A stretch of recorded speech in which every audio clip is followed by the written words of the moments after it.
Hey, thanks for coming back. We're gonna cover the bow today. My bow setup from 2022. The release I used, some of the things I'd like to change, some of the things I need to change, and some of the things I'm just gonna tinker with to find out if there's something better out there. But we'll start with the release, I suppose. I was using the Scott Sigma this year. Beautiful release. Color matches the bow pretty decently, which is wildly important. Lots of adjustability. You can set the feel of this thing. It was really great to shoot with. Um, I did have it break on me before the season, and I wasn't real happy with the way that that all unfolded. Um, Basically, one of the components inside sheared in half. Now I'm not sure why. I wasn't the one that was shooting it at that point in time. I let a buddy try it out just to see if he wanted to buy one, and it broke in his hand and it went flying. So I contacted them and I showed them the part that was broken on the inside, asked if I could buy a new component. I didn't expect them to warranty it without seeing it. I would pay for it. I would pay for the shipping, whatever needed to be done. I just needed the piece kind of as soon as possible so that my season, I didn't have to switch out to something else. And they denied me. They told me I had to set it in to get warranty. They said it would take maximum of 10 business days for turnaround. So I shipped it out. They got it. It sat there for 14 business days before I contacted them and was like, hey, what's going on? You guys told me it'd be in and out of there within 10 business days for sure. Nobody got back to me. All of a sudden, the next day, it was on its way back. It was a 5-minute repair. So they obviously put it somewhere out of sight, out of mind. Didn't care until I started squeaking a bit, which is too bad. But I also found out that they're going through some transitions, so I don't want to write them off entirely. For sure, they make a good product. I'm really happy with it. I've had no issues since. I will say it fits my face the absolute best, which is why I'm shooting it. It's not the best feeling in my hand, but it allows me the best anchor point and the best string position on my face. So I'm really satisfied with that. I'd say that the Carter, just because, feels really good in my hand. I really like it, but it just holds the string in a slightly different place, and it doesn't quite work for me as well. I did shoot that as my backup though, so still happy with that release as well. But I'll be using this again this year, no qualms. Excuse me. All right, so then we'll go to the Trophy Ridge Hex Light. Man, this thing, hood lights when you're going down the trail. This is the only light I used in and out of my stands or in and around areas if I was getting out there first thing in the morning doing some scouting, just places I thought I might be able to run into something. And it was phenomenal. It's rugged. I pulled my bow up into the tree with a loop. Didn't have any worries about it coming out. I mean, I don't know how many times I've been up and down trees, and it looks brand new still. So I'm going to keep that thing. I do wish it was a little bit lighter, just because I'm using the carbon bow and I can really feel the extra weight put on by any component that's a little bit heavy. Any component in general, but especially the heavier ones. So, but I don't shoot with it on, and it comes on and off quiet enough that I can pop it off if I got a deer within 20 yards of me that I'm stalking. I can pop this thing off, put it on the ground, and still shoot. Very happy. No changing that for this year. Also, the price to performance of this thing is phenomenal in comparison to most others. And I like the 5-arrow array. I'll keep that again. Now we'll move on to the biggest issue I had this year, which was with the Fast Eddie XL and the Ultraview scope. Now, I did see some other reviews there that mentioned these same issues. Let's talk about weight on the Fast Eddie XL. It is a pretty cumbersome sight, and I feel like I wouldn't care if it wasn't on a carbon bow, but because it's on a carbon bow, that extra weight, it really adds a lot of weight to the top of the bow, and I didn't enjoy it. I got used to it. I didn't want to weigh my bow down a whole bunch. I want to stay as close to 5 pounds shooting weight as I could. So yeah, it's going to get switched out this year. The other issue I had with it, we had a deer come down a trail at us. He was about to cross our path. So we were able to get down, drop to the ground, get to full draw with an arrow in there, ready to go. Just waiting for the moment the deer stepped out, and he was just about out, and I couldn't move because he was looking our way. It was real spur of the moment setup. So I was sitting there at full draw, and I couldn't check to see what yardage I was at on my sight tape. I couldn't remember if I was still at 20. I'm usually pretty good about setting it at 20, but we've all been to a 3D shoot where either we've shot over or under a target because we forgot to move the sight back, or we've seen somebody do it, right? Like, it happens every time. So for me, next year, it's really critical that I have a sight tape and a scope or a rail setup that I can see where I'm at with a quick glimpse without moving a whole bunch, to, especially at full draw, without having to move and peek my head around there at full draw and try to see. Also, the numbers on this thing are small because I'm running 120 yards and I got everything really condensed in there. It's great, like for shooting, for no vibrations. It's rugged as can be. I really appreciate it. I just wish that it was lighter, and I wish that I could see that tape better. I also would like to see different tapes. I need a method to pop tapes on and off of there for different setups.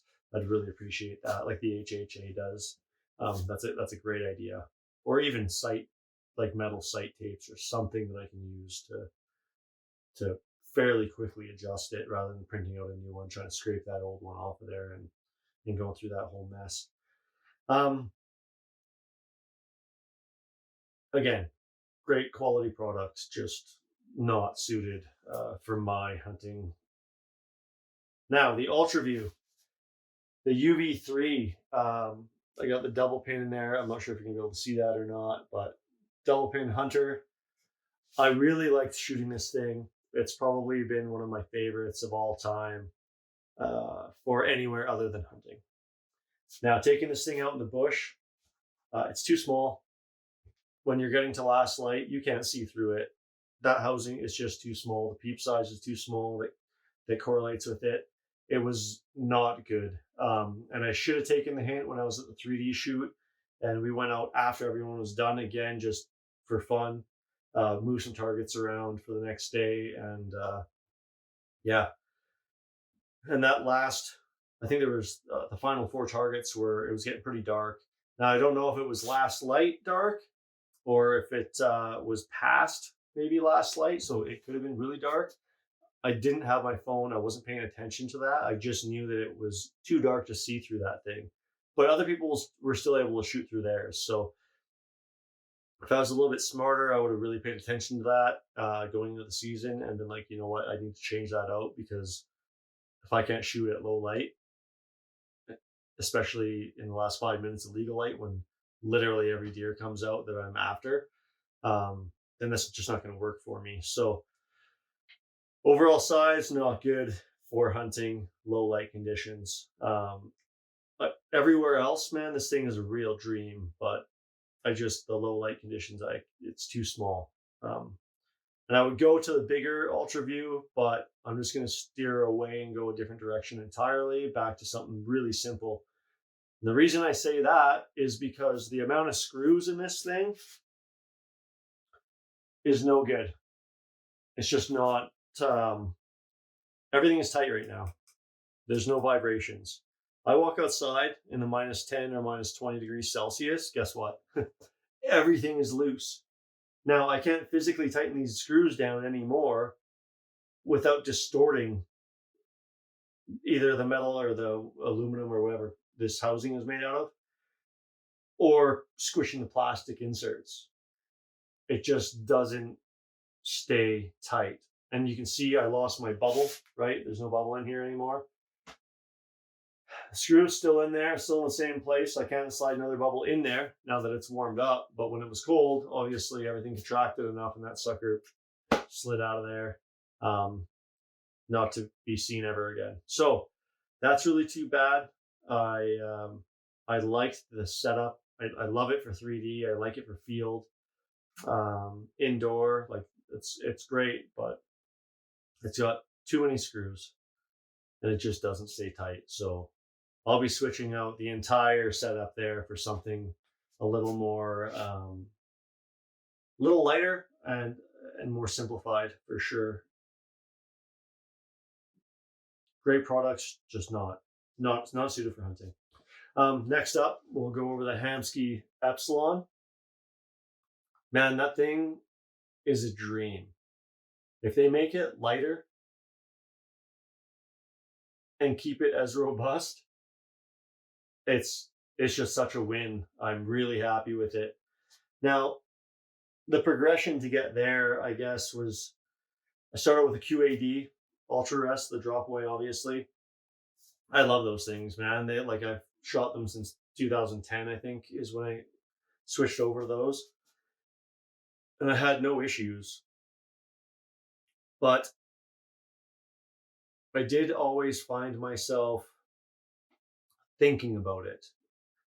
When it's minus 20 outside or minus 10, and you're sitting out there, you start wondering things like, how is the shock inside of there going to work? Is it going to hold it up? Can it hold it up? I'm not sure. Can it drop slow? Maybe. Can it get stuck up? Yeah, it definitely can. I mean, there's a clutch mechanism in there, right? There has to be. I just started thinking about it a lot. So not that I had any issues, but when something starts weighing on my mind and I start wondering it, it's like, maybe there's a better way to do this. So I switched to the AAE Pro Drop, and that's a real simple limb driven. I like the limb driven idea just because it's guaranteed going to pull out of the way of your arrow.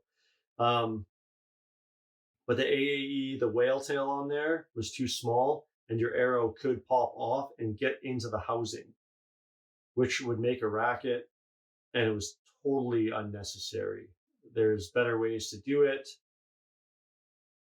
Enter the Hamskea. I mean, the whale tail on this thing is so wide that your arrow can't fall off in the containment. It doesn't make any noise. It's great. It's very simple. I love the idea of it and what they've done with it. I'd like it if it was a little bit lighter, but I'm shooting a carbon bow, so I want everything lighter. That's just my preference. But beautiful, solid. I like the rubber that they went to. That's a great idea. But I also went and put a Prusik knot on here so I can adjust it on the fly without any tools, right? Just pull that up and it comes up. I'm not sure if I can do this holding it, but let's try it. And then just pull the string back through, set your tension on your rubber, and you're good to go again. Your whale tail's back down. I mean, this thing in warm conditions, it may get a little more malleable, right? And so your whale tail might lift up off the seated position. And with that Prusik knot, I can move it up and down, tighten it, loosen it. If I got to check square again, whatever. It's really easy to do. It's toolless. So I'm sitting in the tree and I forgot something at the truck and I don't have tools to adjust it. It's no problem. I don't need them. So that was a huge win this year. This whole setup, the way it was done, I love it. I'm keeping that for sure, unless something better comes out. The AAE Mountain Series, I'm with that Easton quick disconnect. I really like it. It's a 12-inch, 3 ounces on the end, just how it comes stock. Man, I made the bow just perfect, right how I like it. No back bar, no nothing there. I'm keeping the weight down. I didn't see any reason to do it. Again, I don't shoot with my quiver on anyways, so I don't need to balance that out. Very happy with that. I'll be keeping that again this year. I do like the trophy ridge again. That's it looks really good, but this thing hasn't done me any wrong, and it's just solid. It feels really rugged. I like it. I'm sticking with it. Limbsaver Limb Dampeners, they're just on there for looks. Certainly it quiets the bow down a little bit more. I have people comment all the time on this thing, how quiet it is. So I don't think I have any concerns with volume of shot or anything like that. Very happy with it. I'll be using the Specialty Products hooded peep again.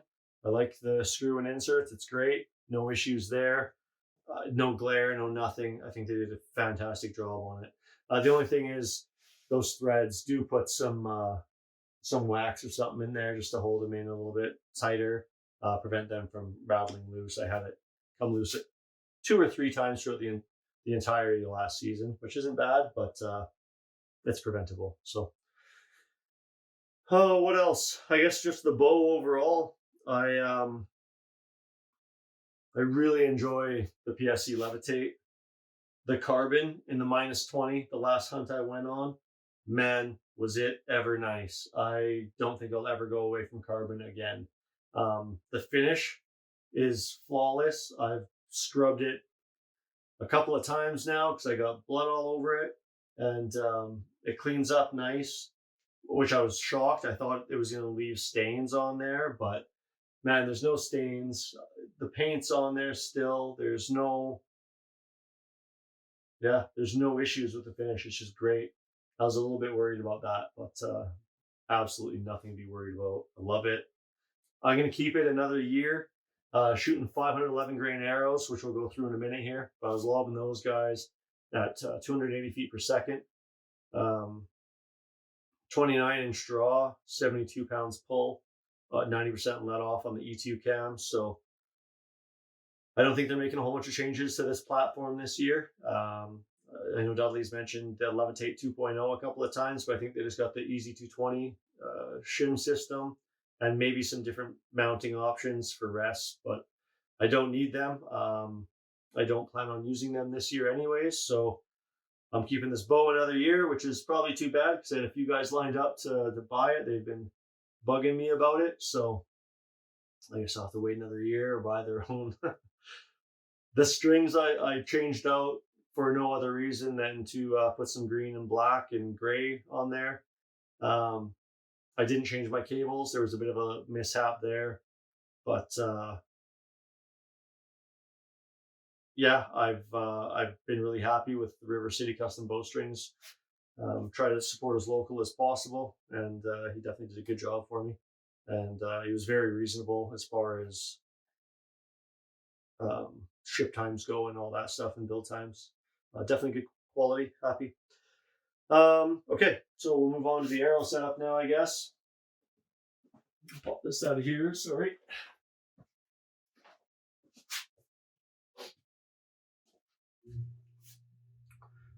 Shooting the Easton Axis 5 mils. Now, I had a pack of gold tips that I paid way too much money for that I was never going to be able to sell. So I ended up using those.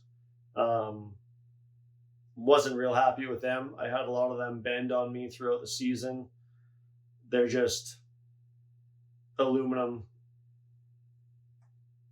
Outserts that, I don't know, they look nice. I guess they work, but if you're looking for something that's real rigid, real strong, either the titanium ones, I'm going to try the steel this year. Yeah. Okay. So Easton Axis 5 mil, 300 spine, gold tip inserts, 25 grain aluminums, and then 150 grain wasp sharpshooters with bleeders on there. Okay. And then on the other end, we're running the Bohning XVane 2.25s in a 4 Fletch array, which I really like. These guys have a 2-degree offset, I believe it was is what I was running last year. And then just a stock Nox on those guys for now. I'll probably change those out this year. But I've been happy with the Nox. I'm a little bit of I get a little finicky with Nox, and these ones are thin. They're super rugged. I haven't had any issues with them. They all clip on really nicely. I haven't had any issues with accuracy. So I'll probably keep them another year. Yeah. Overall, I am really happy with this arrow setup. We were launching them pretty far, shooting 120 yards pretty accurately with them. I am going to try doing some, I tried a 7-degree helical on those guys. same arrow setup. Switching the Outserts though, I'll be going to 75 grain steel with 100 grain. I think this year for the broadheads, I might bump up to 125s just to get a little more strength in them, but we will see. So I'm going to see how the 7 degrees fly versus the 2 degrees that I got. If I got to go somewhere in the middle, I'll do that. Now these guys, I shot through a few animals. I'll grab the ones that I shot. I had a bit of a weird encounter here. I don't know what happened with this arrow, but the business end did a full pass through, and this didn't make it all the way through the deer. It was sitting up to about here. So lots of penetration for being broken. No, but really the other half of that arrow, I don't know where it went. It was not in the animal. The business end made it all the way through, but for some reason it broke. So it must have deflected off something real hard, shattered the arrow, continued on its path, and yeah, it's never to be seen again. So interesting. This one was a follow-up arrow for one guy. Right into the dirt. You can see there's still dirt in there. Obviously full pass through, but didn't hold up super great. The blades are pretty damaged. Not that I usually sharpen them and shoot them again or anything, but if I wanted to, that's just not a great sign. Again though, man, I'm shooting fast and hard, and I could have hit a rock in that dirt, who knows. Because I have had them come through, full pass throughs. This one I've cleaned up for the most part. There's a little bit of caked on goodness there still, but this one made it right through. It totally lost its edge though. It's dull as can be now, but it ended up in the dirt as well, right? I can't expect these things to stay razor sharp through dirt. But I'm not going to shoot these again this year. I liked them. I recovered everything I shot with them. No issues. Blood trails, everything was good. Super. Actually, I didn't even need blood trails because nothing went anywhere. They were all within 40 yards of where I shot them. So no issues there. I would use them again. It's just that I want to try something different. I like switching out the broadheads. I like experimenting. So that's the only reason I won't use them again. Will I recommend them? Absolutely. I think my daughter's going to end up using these over the Montex next year. But yeah, so that's that. Again, with my arrow setup, like I said, my changes. Did I like it? Yes. Would I use it again? Yes. Am I going to use it again? No, just because I feel like I can find something better. It might cost more, but I can make it better.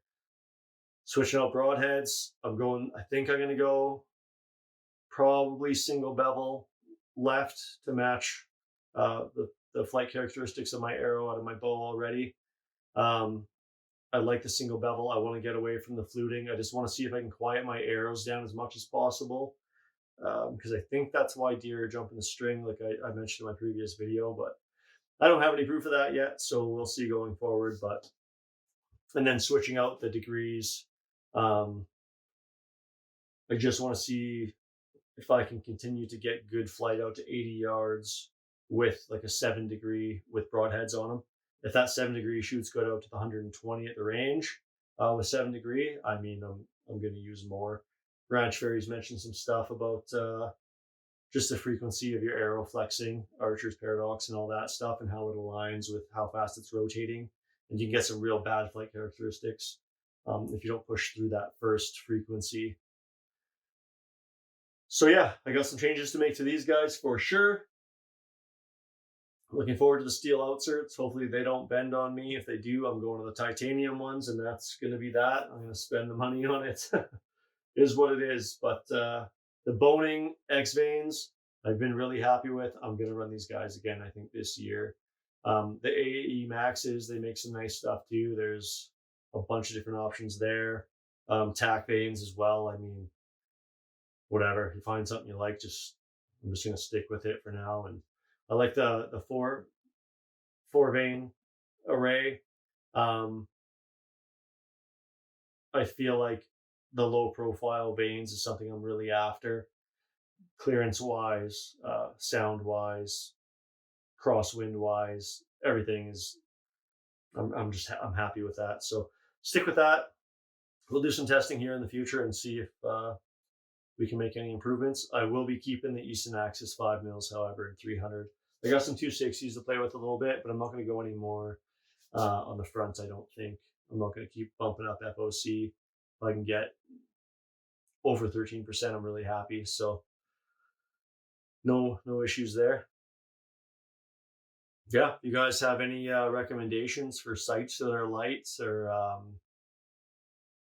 anything you see on the setup that you would change? Let me know, and maybe I'll tinker around with it a little bit. I know I'd have like one follower, so I won't get a whole bunch of feedback, but in the future, I'm sure it'll improve. But thanks for hanging out. We'll catch you guys on the next one, and we'll go through the saddle setup. All right. Good night.